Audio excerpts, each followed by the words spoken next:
بیٹا، تم پڑھائی میں اتنی اچھی ہو لیکن گھر کے کام کاج کو ہاتھ کیوں نہیں لگاتی؟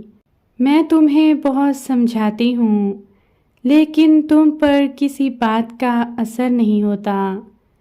میں سارا دن اکیلی کام کر کے تھک جاتی ہوں لیکن تمہیں کوئی احساس نہیں۔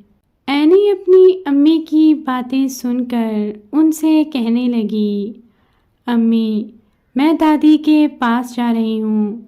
آپ تو ہر وقت کسی نہ کسی بات پر لیکچر دیتی رہتی ہیں۔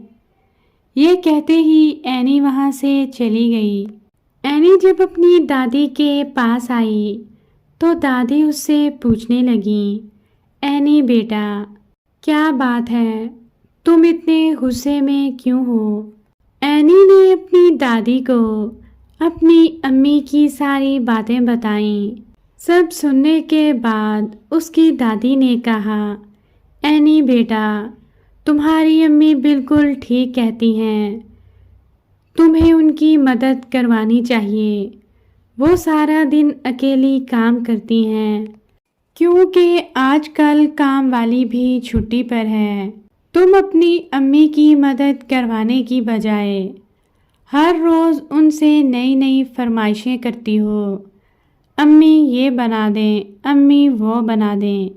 اینی بیٹا، کام کی زیادتی کی وجہ سے تمہاری امی بیمار بھی ہو سکتی ہیں۔ آپ نے بھی امی کی طرح مجھے سمجھانا شروع کر دیا۔ مجھ سے یہ گھر کے کام نہیں ہوتے۔ کچھ دنوں کے بعد اینی کی امی بیمار ہو گئیں۔ اب مجبوراً اینی کو گھر کا کام کرنا پڑا تو اسے احساس ہوا کہ امی کتنی محنت کرتی تھیں اور کتنا تھک جاتی ہوں گی۔ ایسی صورت میں جب کہ ماسی بھی نہیں آ رہی تھیں لیکن پھر بھی وہ پیار سے ہی سمجھاتی تھیں، سختی نہیں کرتی تھیں۔ اس نے تہیہ کیا کہ اب وہ امی کے ساتھ کام کروایا کرے گی، ان کا کہنا مانے گی اور انہیں تنگ نہیں کرے گی۔ کچھ دنوں کے بعد اینی کی امی بالکل ٹھیک ہو گئیں۔ وہ اینی سے کہنے لگیں، اینی بیٹا، تمہارا بدلا ہوا اچھا رویہ دیکھ کر مجھے بہت خوشی ہوئی۔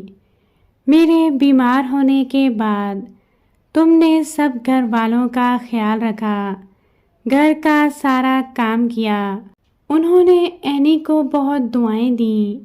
بچوں، آپ بھی اپنی امی کی مدد کیا کریں اور ان کی دعائیں لیا کریں کیونکہ ماں کی دعا سے بڑھ کر کوئی قیمتی چیز نہیں ہے۔